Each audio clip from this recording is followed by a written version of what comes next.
Hello, I'm Arik, Communications Director at League of Education Voters. Welcome to our free online webinar series, Lunchtime Webinars. We started this series nearly 5 years ago to share information and build knowledge on important and timely issues. Today's webinar is about what to expect in the 2019 Washington State Legislative Session. In 2019, LEV is working to target supports for students.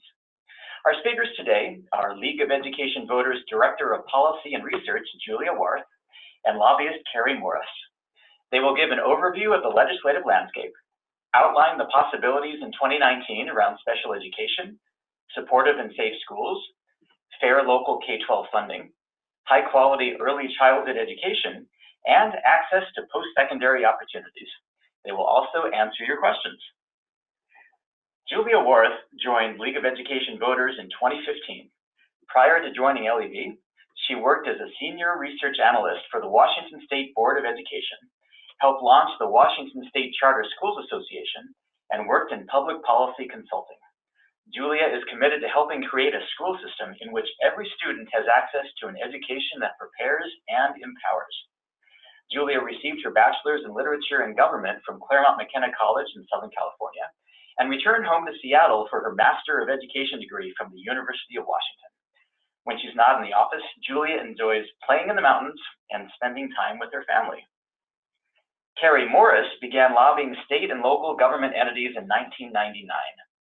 Prior to this, Carey was the legislative assistant to State Senator Georgia Gardner, worked on numerous political campaigns, and served as an advisor and coordinator for the Voter Power Project in Northwest Washington, a Get Out the Vote campaign for women involved in the domestic violence community. Carey has worked with clients ranging from local government entities to grassroots advocacy groups. She provides these clients with services that include issue research, coalition building, monitoring and tracking legislation, and strategically working and supporting their interests within the political process. Carey maintains strong effectual relationships with clients and public officials by providing accurate research and a commitment to creating strong public policy. A couple of housekeeping items before we begin. You'll notice on the bottom of your screen, there's a Q&A function, and that is the place where you submit questions to us. As always, feel free to send any feedback about the webinar quality to us on the chat function or at info@educationvoters.org. Welcome, Julia and Carey. The floor is yours. Thank you. Great. Thank you, Arik. So this is Julia Warth, and we are going to start today's presentation by going over, excuse me, LEV's legislative priorities for the 2019 session. So a little bit about how these priorities were developed. If you are familiar with LEV, you know that we have both a policy and research team and a field team with staff across the state. So we leverage both of those teams over the course of the summer to solicit community feedback about what communities across the state see as the priorities and the needs in their schools. And then we also conduct research with our policy and research team on solutions in those priority areas. Excuse me, I've got a little frog in my throat, so maybe clearing it. All right. Our legislative priorities support our organizational values, and those are that students come first. So we are focused first and foremost on meeting the needs of every student. And we are dedicated to designing an equitable education system that can then support and serve those needs of each individual student. In particular, we are focused on closing opportunity gaps that are experienced by historically and systemically underserved students in Washington State. So to that end, we have 5 priority areas going into the 2019 session. The first is sufficient and effective special education funding. So although the state legislature made significant changes to how K-12 education funding is allocated in the 2017 and 2018 sessions, there are still some gaps in how special education is funded, and there are also needs in changing how special education programming is designed and how students with disabilities are served within the school setting. So we are committed this session to establishing a state funding system that provides sufficient funds for students with disabilities to ensure that they get the resources they need, and recognizing that just a funding solution is not necessarily going to change practice and change how students are served and the outcomes that they have. So we, as well as discussing funding, we are also advocating to improve how we support and prepare educators to better meet the needs of students with disabilities, and increasing the accessibility and transparency of special education funding, so that we can, as a system, have a better sense of how resources are being allocated, how students are being served, and what is impacting student outcomes and student success. LEV is also working in coalition with a number of different partners on a larger special education package and advocacy agenda. Next on League of Education Voters 2019 legislative agenda is supportive and safe schools. So we are committed to advocating to ensure that students are attending school in a setting that is safe and supportive and respectful, and a place that they feel that they are believed in and can be successful. So in order to create these positive school climates for every student, we are advocating for means that would encourage and enable districts to create those positive school climates through frameworks such as multi-tiered systems of supports for students. And those frameworks help schools and districts identify student needs, as well as connect students with the resources that they need in the school setting and in the community. We are also committed to advocating for providing reliable and consistent access to mental health services for students in the school setting, either through staff or third-party providers.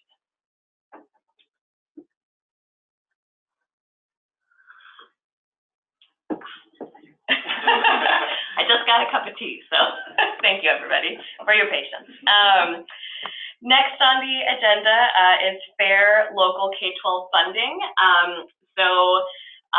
In the shift in the K-12 funding system in 2017 and 2018, changes were made to the local levy system, as well as to the state provision of local effort assistance, which provides districts with lower property values with additional funding from the state to help kind of equalize for districts that can't raise as much as districts with higher property values.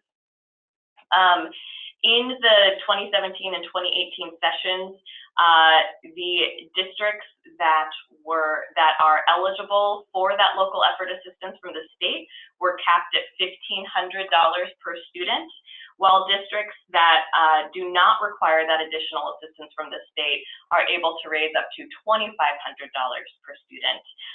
So it essentially created a two-tiered system and a built-in inequity in our funding system.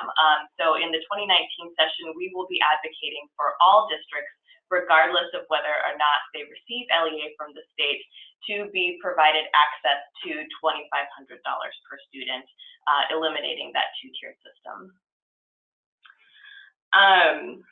Moving out of the K-12 space, because we are an organization that works cradle to career, we will also be working in high-quality early childhood education.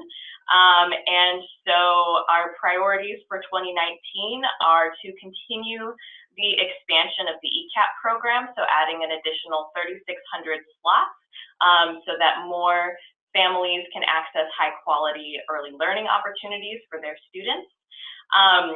Increasing the reimbursement rates for the ECAP program, as well as Working Connections childcare, to ensure that providers can actually provide the high quality services for our families that need to access that state assistance.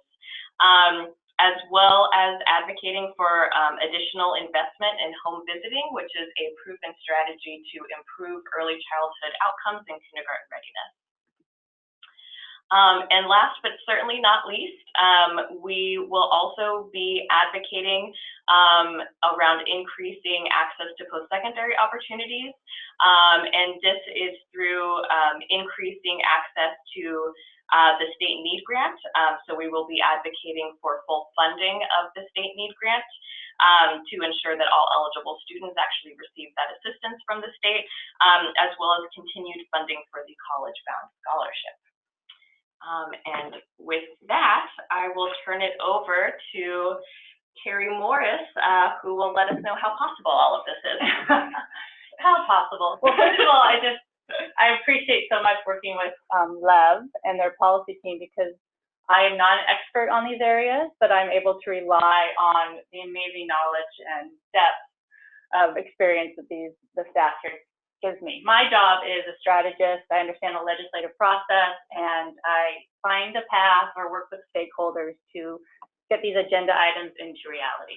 And I know I'll start talking and Arik will wave me along because I go off on tangents. But the 2019 legislative session will begin next Monday, the 14th, and it'll last for 105 days. It is a budget year, and by Constitution, we stay in Olympia for 105 days. The last few times we've been writing a larger biennial budget, we have gone past that 105 days into a series of special sessions that are called by the governor. And in fact, in 2017, we were there to the very last minute at the end of June. So well, hopefully I always go in positive that we're going to get out on time. And there's a little glimmer of hope this time, because both the House and the Senate are D-majorities, as well as our state executives. Our governor is also a Democrat, so the three branches, hopefully, or the three area corners, will be able to get together to get a package.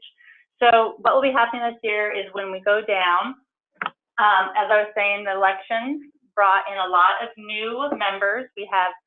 I've heard up to 20% of the legislature is new members. That is people who either flipped seats, or there was a large number who were retiring and they had new people take their position, which is wonderful for me, as a lot of these, and a lot of them are women that came down, were new to politics. They weren't coming in through the usual, district PCOs, or they worked in their local government through city or county. These are people who really felt empowered and they wanted to get involved. And so they worked really hard and they got elected, and they're coming to Olympia. There's some pluses to that. There's also minuses. That means that they're new to kind of the rhythm of the session and all the steps that, this is anybody that comes down for the first time. How does that bill become law? How does the committee hearing schedule work? So there will be, I think, some starts and stops as we go. The governor released his budget proposal in December, and as also required by the Constitution, he did two budgets. One that was maintenance of effort with the current revenue, and the second one he proposed, which will be the working document, is where he also proposed new revenue, and that will be we saw investments in the social emotional learning part of our agenda, a lot into the early learning, and we also saw some in the higher ed. So there was a positive there moving forward. Is there anything? We will be down there. There are education bills. There's times for people to come down and access their legislators, and they're a great website, leg.wa.gov. If you don't know who represents you, please find out. So as actions come forward throughout the session and you want to get involved, you know directly who you should be contacting. Okay. And now I'm open for questions. I'm much better at questions. This is my first LEVinar, so I'm a little nervous. You're doing great. Yeah, all good. All right, great. Well, thank you, Carey. Thank you, Julia. Really appreciate it. And now it is your turn. So we've got about 15 minutes for questions. So if you have a question, feel free to type your question into the Q&A function at the bottom of the screen. And seriously, no question is too basic. So I've got one for you to start things off. Yep. What else besides education will be a priority for legislators this session? What's going to be kind of taking their eyes off the prize? As many of you probably heard in the news, mental health is going to play a huge role this year. There was a lawsuit, we call it the True Blood lawsuit, that dealt with our state hospital system. Right now, the governor's proposal is about a $400 million increase in this area and a lot of policy changes. And in fact, what happened in the Senate, it's so complicated what's being proposed and what needs to be done to meet the requirements of the lawsuit and just how we serve our citizens better. They have put together a special subcommittee, which is fairly new in my 20-some years down there, of the health committee, just to deal with behavioral health and get into kind of the weeds on the issue. So there will be both the healthcare committee and also behavioral health that will meet separately to be able to brief their caucuses on everything that is happening in this age. But that will be a major focus, which is one of the reasons why we really feel hopeful. We think it's important to bring forward a mental health package for school-age children that can really kind of work hand in hand with everything going on, the education going on in that area. Great, great, thank you for that.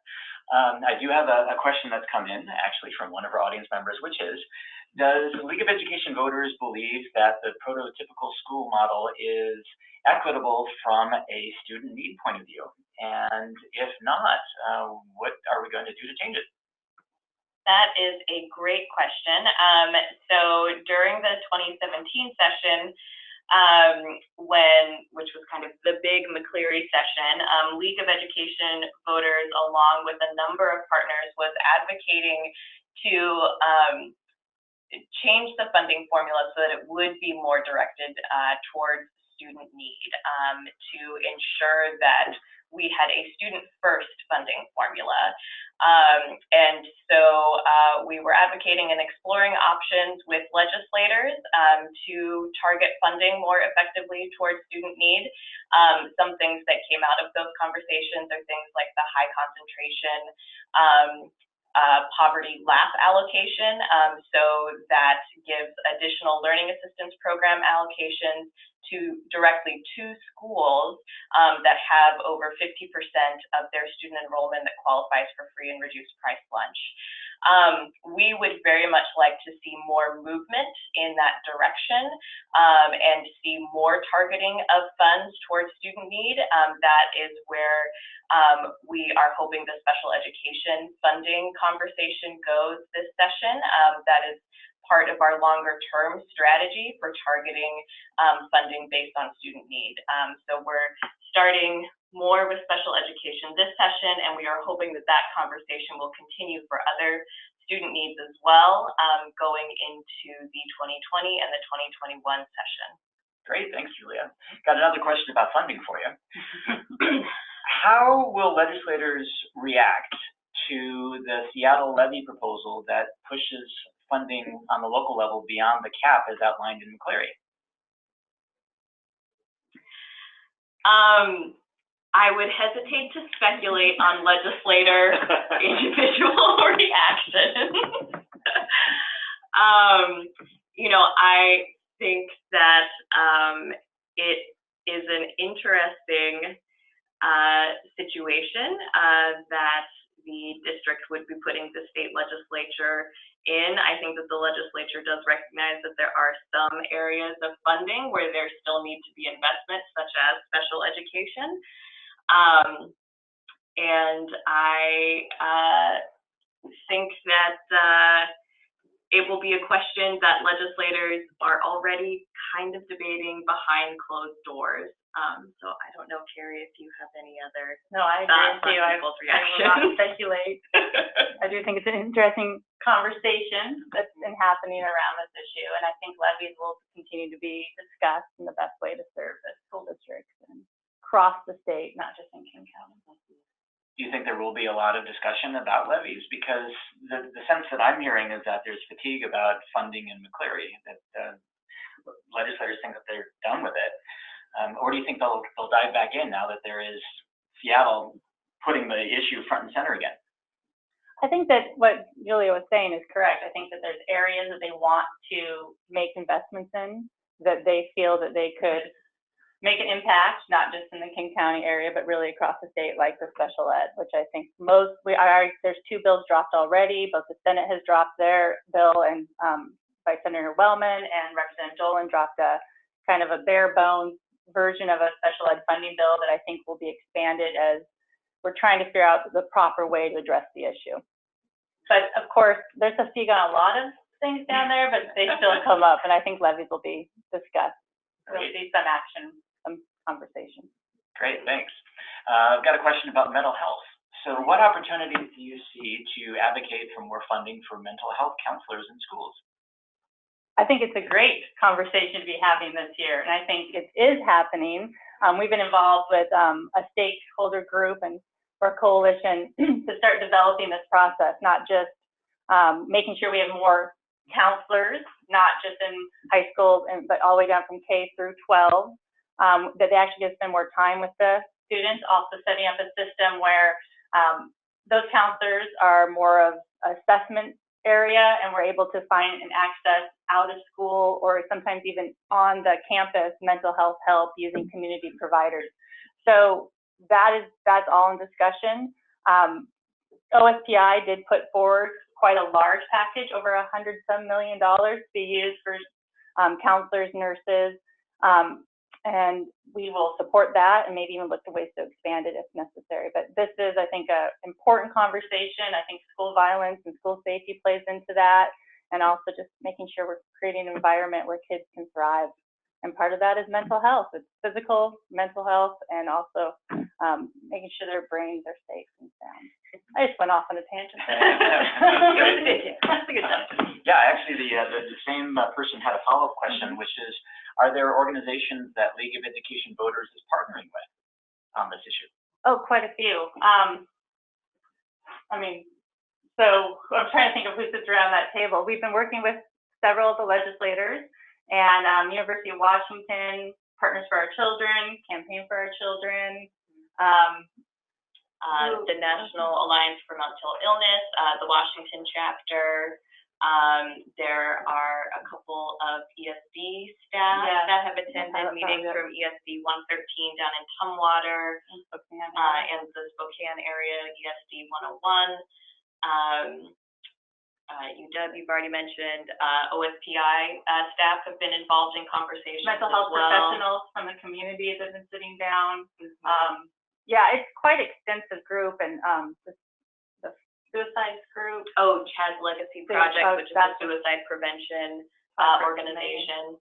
Yeah, it's a pretty impressive table that's sitting down and coming together to try to figure out from the, when they first walk into a school building till they graduate, how we can make sure that they and their families are in a safe place and are flourishing. So we'll be putting together a package and bring it forward through both the child mental health group, but also working with the healthcare committees to bring something forward this session. Great, thank you. Yeah, we've got about, exciting. It is. Yeah, we've got about 5 more minutes for questions. Oh, wow. And I have one about a broader landscape issue, which is that our governor, Jay Inslee, is running for president, as you may have heard. What? I know. How can this be? Oh my gosh. How will this impact the legislative session? Will there be pressure, perhaps, on the governor to deliver more on education this year?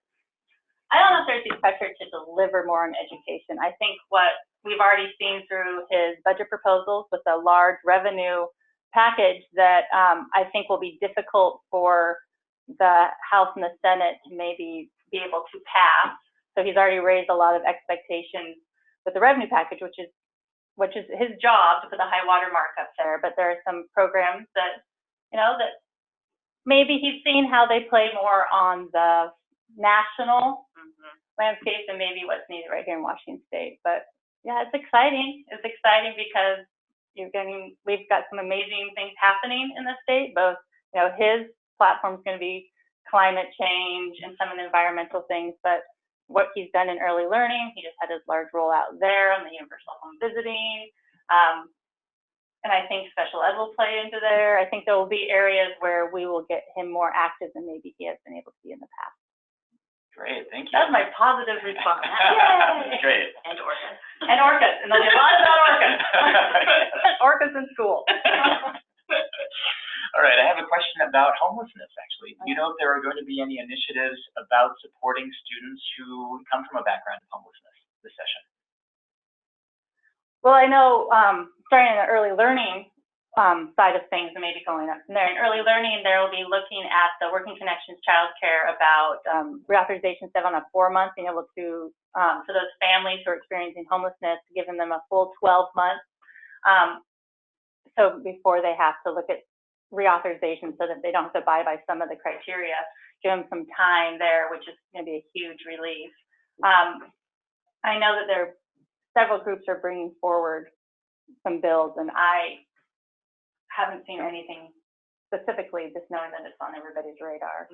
I don't know if you have since your work.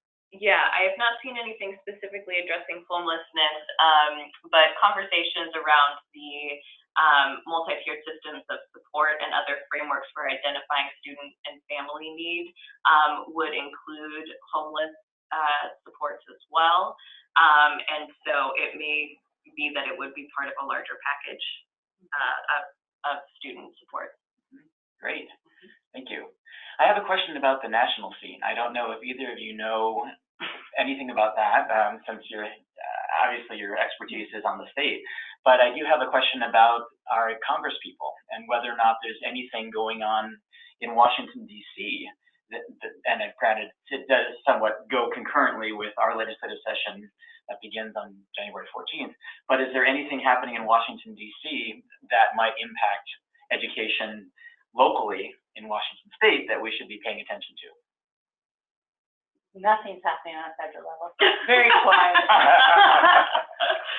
I'm thinking of something that would impact education.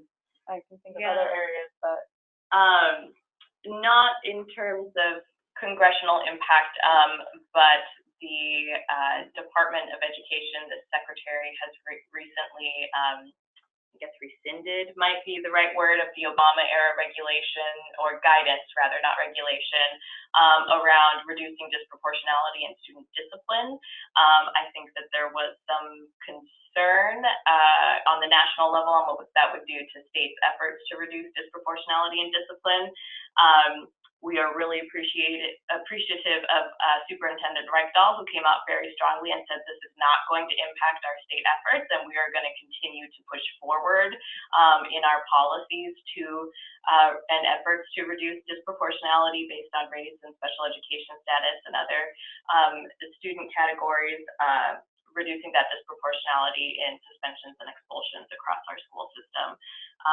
So that's kind of the first thing that comes to mind in terms of the national scene. Any effects on some of the social programs too, like some of the national funding, like through VAWA and other groups that did not, other funding sources that didn't got reauthorized when they didn't take that budget vote in December, will affect students as we do kind of that scaffolding or programs around families, make them successful. So I think we live in this great state where we're aware of those things and we step up and we make sure that we make it as seamless as possible if they're experiencing hunger issues. If, you know, I heard even up in Whatcom County, there was an hour-plus wait at the food bank this last week. And I mean, I think you're going to see that all over, and those affect our students and their ability to learn. So we will try to fill the gaps moving forward until they take that vote.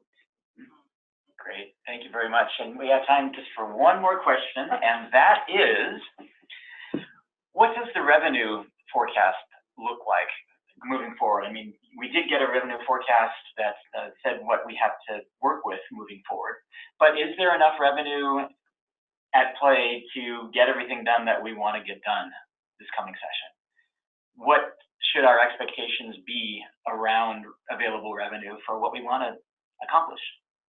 So, and now I'm going to dig through my holiday cookie-filled brain, because back before we broke for the holidays, there was an overview that showed with the growth that we have, if we did full maintenance of effort and even some investments in like the mental health system. So maintenance of effort means we're not making any huge policy adjustments.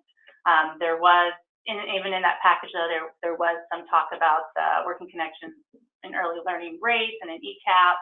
And some of the special ed, a limited special ed, that they'd be able to maintain that growth for, I believe, over the next 4 years, if not a little bit, might have been 6, with the revenue system we have right now. But again, the proposal that came from the governor increased those programs dramatically and did some new programming and attached a possible revenue package to that as well. So that kind of keeps expectations, raises expectations of what's going to be happening this session. But if I'm remembering correctly, so you guys can write in and correct me, is that if with maintenance of effort right now, we would be able to, we are fine. But then again, we are effective at what happens on a federal level too, so. That's true. With the Democrats controlling both chambers, you anticipate seeing new revenue coming? I anticipate to have some discussions on that. They, they're new caucus leaders on, so in the Senate, Sharon Brand, I can't even say the name. There is a new majority leader, Andy Billig, took over for Senator Brown when she left in the 34th. And so Billig has a new caucus that he's in charge of. Frank Chop, who is the Speaker of the House, he's a Democrat caucus. He is stepping down after this year, so there'll be some dynamics there on who will be taking leadership. You have Representative Wilcox, the new minority leader. He has a more moderate caucus in a lot of ways that he will be managing. So if they can pull the votes and what package that would look like, it will be difficult. Great. Well, it'll be interesting to watch everything. It's exciting. I love it. I can talk. I'm just in the swing of this now. I can talk for a while. Well, thank you, Carey, and thank you, Julia. That was great. Our next webinar coming up in February will be about special education. We don't have a specific topic yet, but we should have one soon. And we will send you information shortly as soon as we do. Thank you to each of you for joining us today. If you have additional questions or comments, please send them to me at Arik, A-R-I-K, @educationvoters.org. A recording of today's presentation will be available on our website, educationvoters.org. Please feel free to share it with your friends and colleagues. If you would like to learn more about League of Education Voters or support our work, please visit our website, educationvoters.org. Thank you again for attending, and we hope you will join us at future LEVinars.